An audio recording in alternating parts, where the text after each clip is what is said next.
The preceding program was paid broadcast. Any ideas, comments, and opinion expressed by the program hosts do not necessarily reflect the views and opinion of the station. The program and its producers are not affiliated with the station. Magabukas kita sa itong mga Biblia dala sa Hebrews chapter 11. Hebrews chapter 11 verses 1 to 6. Now faith is the substance of things hoped for, the evidence of things not seen. For by it the elders obtained a good report. Through faith we understand that the world were framed by the word of God, so that things which are seen were not made of things which do appear. By faith Abel offered unto God a more excellent sacrifice than Cain, by which he obtained witness that he was righteous, God testifying of his gifts, and by it he being dead yet speaketh. By faith Enoch was translated that he should not see death, and was not found, because God has translated him. For before his translation he had this testimony that he pleased God. But without faith it is impossible to please him. For he that cometh to God must believe that he is, and that he is a rewarder of them that diligently seek him. Yung adlaw sa aton mga manugpalamati, nagpasalamat kita sa Ginoo sinin naman nga kahigayunan nga makapamalandong kita sa ang iyang pulong kay nagapadayon kita sa aton nga series Living by Faith. Kag-ari kita gyapon sa Hebrews chapter 11, and ang unang ma-notice naton diri is the explanation nga makita dira sa verse 1 nga sa King James version nagasiling, now faith is the substance of things hoped for, the evidence of things not seen. So sang nagligad ng mga pagtuo naton, gin clarify naton nga kung ano gid bala ang pagtuo, because it is misunderstood as merely a wishful thinking or blind belief. Kaysa amo lang na ang pagtan-aw nga kung hindi na ikaw kaintindi, so sige kinahanglan mo sang pagtuo. Kag daw gapaabot ka lang bala nga basi, may posibilidad man nga matabo o kung sabton ang imo nga pangamuyo. Kaysa ang pagtuo hindi pa sa Ginoo, kaysa ara pa sa Mother Nature, kaysa sa kung ano pagid nga pwede patihan. And that is a wrong view of faith. So malgani, faith is the assurance and conviction that comes from what is already known, experienced, and revealed about God. So nagatuo kita sa aton Ginoo kay bangod nga kilala naton siya, na-experience naton kung ano ang aton nga Dios, kag siya nagpahayag sang iya kaugalingon. Now we know, we are familiar kung paano ang Ginoo nag-reveal sang iyang kaugalingon. So he can reveal, and he reveals, himself paagi sa iyang tinuga through creation. So that is a general revelation kung aton nga pagatawgon. So ang general revelation ang Ginoo nagapahayag, nagapakita sa iyang gahom paagi sa tinuga. The heavens, the earth, everything declares the glory of God. So ginpakita sa Ginoo kung ano siya ka makagagahom, kag kung ara kita sa insaktong nga paminsaron o kung nga rason nung makapanumdom kita nga hindi pwede nga naghalin na ang ini nga kalibutan sa isa lamang kalupok sa or kita naghalin sa single celled organism. Apang bala naton nga kung may kita nga order kay bangod may ara sini nagplastar, nung may makita kita nga design kay may ari ini designer, no? And indeed grabe ka tahom, grabe ka plastado, grabe ka dalom ang sistema sa sininga kalibutan, kay ini pwede nga naghalin lang ini sa tsansa, no? O kung na himo lang ini, nakalabot lang ini sa amuning nga sitwasyon, bangod lang sa tsansa. So if there is an intelligent design, because there is an intelligent designer, kag kita na to na nga may ara nagwa, may ara nga tinuga, kay may gintuga. So dira ang pundasyon sa aton nga pagtuo, that is a confidence, kasiguraduhan nga bisan wala nimo makita apang nagatuo ikaw, no? Kay of course may ara ikaw basihan, may ara ikaw na experiensyahan. So makita naton dira sa verse 1 is not a formal definition of faith but a functional definition of faith. Okay? So, taho mini.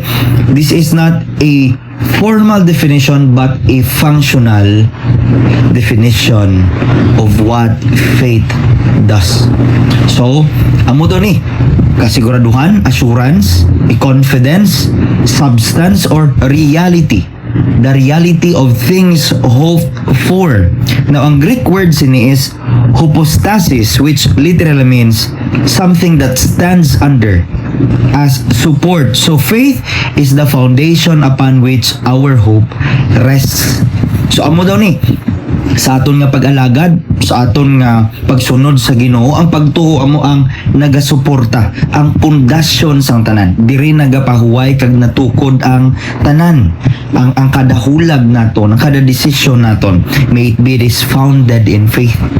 So, sa sini nga kalibutan, hindi naton masigurado actually ang tanan. Actually, wala kita kontrol sa mga butang. Kung may araman kita kontrol, amo lang na siguro ang desisyon nga ara sa aton. And what is our hope? What is our faith? Kay tanan kita nga taho may ara kita pagtuo. Sa simple pa lang nga pagbugtaw or pagtulog nimo, gatuo ka, may plano ka sa next day, kay gatuo ka nga makabugtaw ka pa. Sa pag-inom mo sang tubig, nga nag-inom ka sang tubig kay nagatuo ka nga limpyo ang ina nga tubig nga kung diin mo man agin bakal ang mga tao dito masaligan, wala mo man gin nakita ko anong content sa sina nga tubig, pero nagtuo ikaw kay bangod kilala mo kung sino ang mga tao nga imo ginbaklan. O kon sa aton pagkaon, magkadto ikaw sa isa ka fast food o kon magkadto ikaw sa isa ka restaurant, kinahanglan mo man sang pagtuo, nagkaon ikaw nga may pagtuo. And amo na ang pamangkot when it comes siya sa aton nga pagkabuhi, sa aton Diyos, sa aton nga pagatubang sa adlaw-adlaw. Ano ang aton pagtuo? Ano ang imong paglaom? Pwede nga nagalaom ikaw sa mga butang sa niya kalibutan. Now, as I have explained, no, gusto ko lang i-connect gali. In-explain ko to that kagina kay bangod gusto ko pa matud-an niya ang tanan nga taho may pagtuo. Pero it just differs kung ano ang imong nga ginatuuhan, ano imong ginasaligan. And next is nga sabto naton is ano ang imong nga ginasaligan, ginatuuhan, ano na iya ang nagatukod o kung nagasuporta sang imong nga kabuhi kag desisyon. Now, sa aton nga mga Kristohanon, may it be nga ang aton nga ginasaligan nagasuporta sa aton nga kabuhi, ang pundasyon, among Ginoo, ang iya pulong. Now, sa iya pulong pahayag sa aton kung sino man gid siya. And so, kabay nga sa padayon nato nga pagtuon sa pulong sa Ginoo, magadulog ini sa aton nga mas magtubo ang aton nga pagtuo sa iya. So, nga nagatuo kita sa Dios, ti wala man nato nakita ang Dios. Wala man nato nakita si Kristo nga napatay. Wala man naton siya nakita nga nabanhaw. O kung wala man gani naton nakita, no, kung ano man gid ang mga hitabo, pero nga nagatuo kita kay bangod nga nagasalig kita nga kung anong ginhambal sa pulong sa Ginoo matuod. Now, somehow pwede nato nini matawag nga circular argument regarding sa aton nga pagtuo. I mean, nga nagatuo ikaw kay bangod nga ara ang pulong sa Ginoo matuod. Ti nga paano ikaw makasalig nga ang pulong sa Ginoo matuod? Ti kay bangod ang Ginoo matuod. Paano mo mapamatud-an ang Ginoo matuod? Kay ti ginahambal sang iya matutuod nga pulong. Now, that is somehow mahambal sa philosophy nga circular argument, but amo na ang aton nga pagtuo.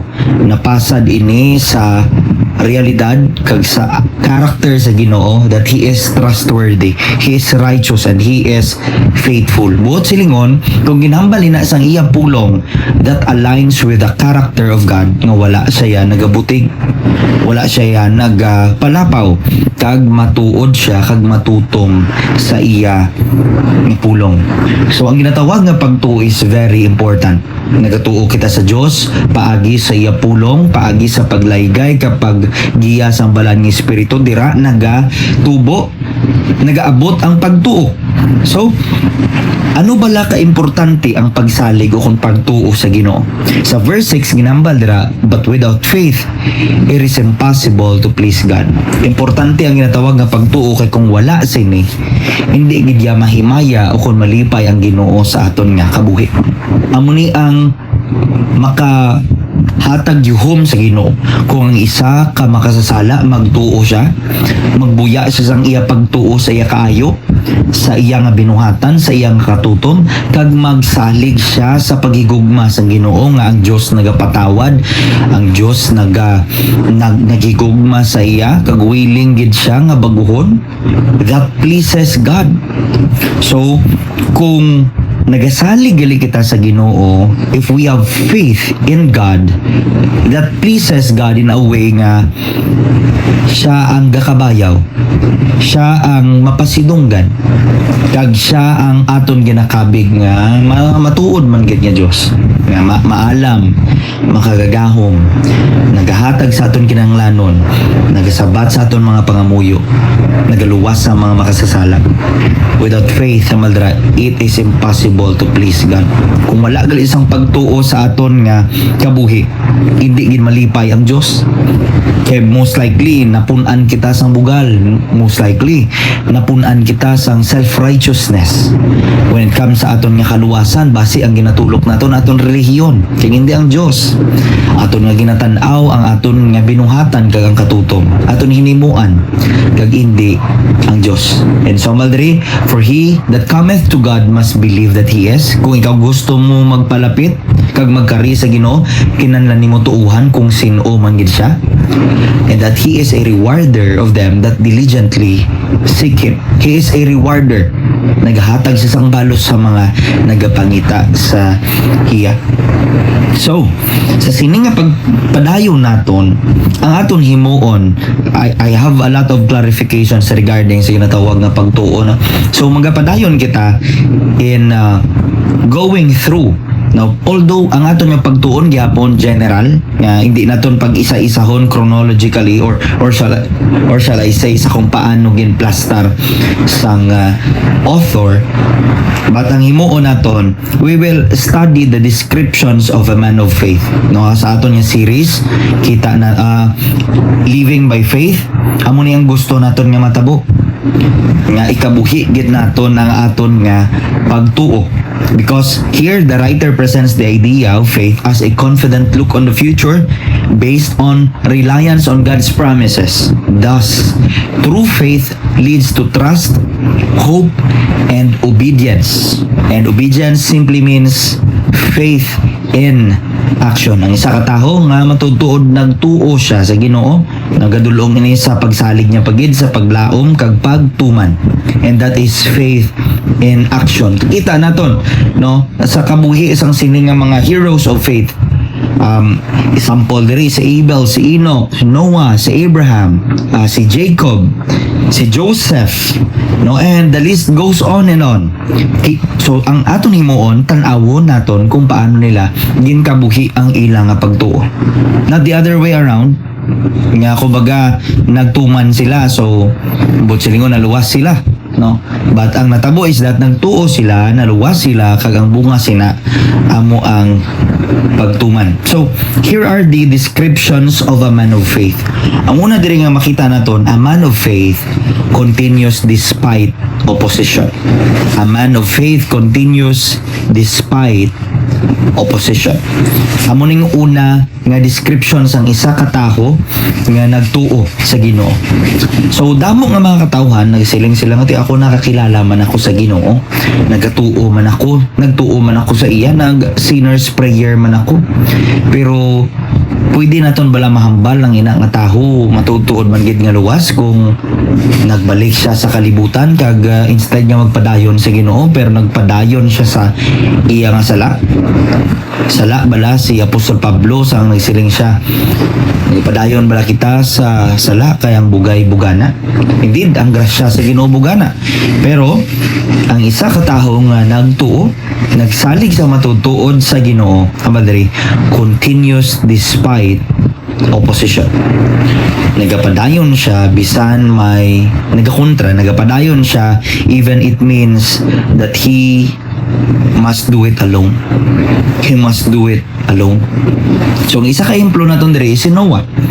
Noah faithfully obeyed God's command to build the ark and preach righteousness for 120 years. Even though the rest of the community is opposed to him. Imagine, for 120 years, nagwali si Noah, nagtuman siya sa Ginoo sa pag-ubra sang arka. And so grabe diri nga oposisyon, ka grabe diri nga pag tampalas o kung pagbastos, pag-insulto nila kay Noah, bal sila Noah or lulunawi. Hindi namon maintindihan nga maubra ikaw sang arka nga wala gani ulan, tunog lang. Tapos kung maubra ikaw sang arka nga ginbutang mo pa sa ibabaw pagid sang bukid. And kung ikaw siguro during that time basi kag instead nga magtuo ikaw upod sa kay Noah, basi kita bababla no ang mag-question kag magbastos pa man gani. So amo nang natabo sa tion ni Noah. So pero ang ambal diri by faith sa verse 7, Noah sa pagi sa pagtuo, being warned of God of things not seen as yet, wala gid makita, wala sang ulan no kag ang kalayuon sang sining arka is too far away sa dagat nga kung di sa pwede gamiton. Pero ang baldiri, being warned of God of things not seen as yet, which is the judgment of God, moved with fear, prepared an ark to the saving of his house. And so 120 years nga nagsunod siya sa Ginoo, nagwali siya sang paghinulsol kag sang kamaturan, sang pagkamatarong, even though may ara nga constant opposition sa iya nga ginahimo, even though gintan-aw siya nga daw buang-buang. Pero ang makita nato diri that he is a man of faith and he continues obeying God even when he stands alone. Even when he stands alone. So, budlay magsunod sa Ginoo kung ikaw na lang isa. Pero amo ni ang essence, kag diri kita ginapatubo sang Ginoo that though no one join me, though no one would join us, still we will follow. That is the essence of faith. Kag amo daw nang isa ka taho nga may ara pagtuo sa Ginoo, continues despite opposition. Nagapadayon bisan siya lang isahanon, nagapadayon bisan may nagakontra, nagapadayon bisan ang mga katawhan naga-insulto kag naga-go against na sa iya. Isa pa gid ka ehemplo si Abel. He faced opposition from his own brother and he was even murdered. But by faith, anong ginahambal dire? By faith, Abel offered unto the Lord or unto God a more excellent sacrifice, and by which he obtained witness that he was righteous. So by faith, yung kontra siya sang iya nga utod, but siya naghalad kag nagtuman sa pagtuo. Another, si Joseph. He was hated by his brothers, sold into slavery, and unjustly imprisoned, yet he remained faithful to God. Grabe nga mga oppositions ang ginatubang ni Joseph sa iya kaugalingon. Halin sa iya nga mga kauturan, halin sa pakadto sa asawa ni Potiphar. Pero indeed, nagpadayon siya nga matutom kag nagtuugid sa Ginoo nga nagdulong sa iya katutom kag pagtuman sa Ginoo. Even Moses, he was opposed and even rejected by his own people. He was opposed by Pharaoh. He was opposed by the people of Israel. Di ba? Kita naton. Grabe nga mga oposisyon, grabe nga mga pagreklamo, grabe nga mga pagrebelde sa mga katauhan sa kay Moses. Moses, ano ni? Gindala mo lang kami dire gali sa kami ngawan para mapatay. No, ipabalik ka na lang kami. Grabe nga pag-oppose ni Pharaoh sa iya. Hindi ko yan magpasugot. Pero by faith, nagpadayon si Moses sa pagtuman sa Ginoo. Sa pag-amo na siya, gali ang isa ka description of a man of faith. So, paano nato ning kabuhi ang pagtuo naton? If we continue despite opposition. Next day, a man of faith not only continues despite opposition, but a man of faith commits despite uncertainties. Ang isa daw ka matuod-tuod nga nagtuo kay Kristo, matuod-tuod nga nagasalig sa Dios, nagapadayon siya, nagakommit siya, nagasaad siya, nagauyat siya gihapon nga matutong bisan nga may mga hindi kasiguraduhan. Now, isa ka taho mga emplo naton diri si Abraham. So si Abraham, he left his homeland sa Ur of Chaldees without knowing his destination, ang abal diri.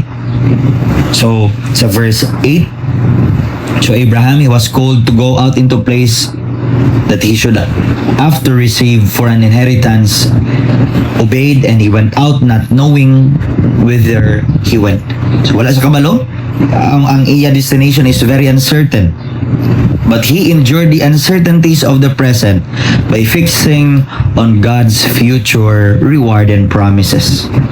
So buot silingon ang makita naton diri sa kabuhi ni Abraham, that a man of faith commits himself to God's leading even when the path ahead is unclear. Na wala may ang Ginoo naghambal nga, okay, salig ka sa akon kay bangod nga klaruhon ko ang tanan. Salig ka lang sa akon kung naintindihan mo na ang tanan. Salig ka sa akon kay bangod nga may sabat ka na sa tanan nimo nga palamangutanan. What if ang gusto sa Ginoo sa aton nga magsalig kita bisan wala kita kabalo kung diin kita makadto? What if ang gusto sa Ginoo nga magsalig kita bisan hindi kita kaintindi? What if ang gusto sa Ginoo nga magsalig kita bisan wala pa kita sabat sa aton mga palamangkutanan? And that is again or the another essence of faith. Ang natawag nga pagtuo is nagasalig ikaw sa Dios bisan wala nimo maintindihan kay bangod balaan mo intindihan tanan sang Dios. Nagasalig ikaw sa Dios bisan wala pa ikaw sabat sa tanan nga palamangkutanon kay balaan mo ang Dios may sabat sa tanan nimo nga palamangkutanon. Ang pagtuo sa Dios, nagasalig ikaw kay bisan wala ikaw nakahibalo sang buwas, may ara Dios nga nagauyat sang imo buwas. He is already in our tomorrows. And so maybe ikabuhi man ni naton that we will commit despite uncertainties. So, diri si Noah, wala sa kagihita ulan, wala sa kagihita baha. Pero sa iyang pagtuo kag kahadlok sa Ginoo, nagtuman siya. Very uncertain sa mata sang taho. But sang naghambal ang Ginoo sa iya, I will judge the world. That is a certain warning. Kaya manahimo ikaw sa arka para maluwas ni mong imo panimalay. So, isa'y nakakabuhi nga makita naton that not only Abraham but even Noah committed despite uncertainties. Si Moses, wala man kasiguraduhan. Pero, ginbayaan niya ang palasyo kag ginpili ang iyang mga katawhan. Nagsunod siya sa Ginoo bisan wala siya kasiguraduhan kung ano atubangon nila sa kamingawan. So, by faith, bisan ano kabugat ang responsibilidad, nakita ni Moses kung paano ang Ginoo nag-equip sa iya, paano ang Ginoo nag-sustain sa iya, paano ang Ginoo nag-upod sa iya, tanan, ginhimo sa Ginoo para ipakita niya that I am with Moses. And ang gusto lang sa Ginoo man sa aton, nga magtuo kita sa iya kag magtumay. Now also, si Rahab risked her life by sheltering the Israelite spies and placing her faith in the God of Israel before she knew what the future would hold. So, kita niya kung ano ang kaya sang Ginoo sang Israel nga himuon. And so, bisan hindi niya kontrolado ang tanan, pero nagpadayon siya. Nagsalig siya kag, nagtuman siya sa Ginoo. So, faith is not the certainty of control, but trusting the one who controls all things. Faith is not the certainty of control of all things, but trusting the one who control all things. Amo naton nga pagtuo. Nagtuo kita hindi bangod nga kontrolado nato ng tanan, kay sigurado nato ng tanan. Pero aring sigurado na may ara kita Dios nga kontrolado niya ang tanan nga butang. Salamat gid sa inyo pag-upod sa siningang pagpamalandong kabayang Ginoo gid magpakamaayo sa inyo sa atong tanan. May God bless us all.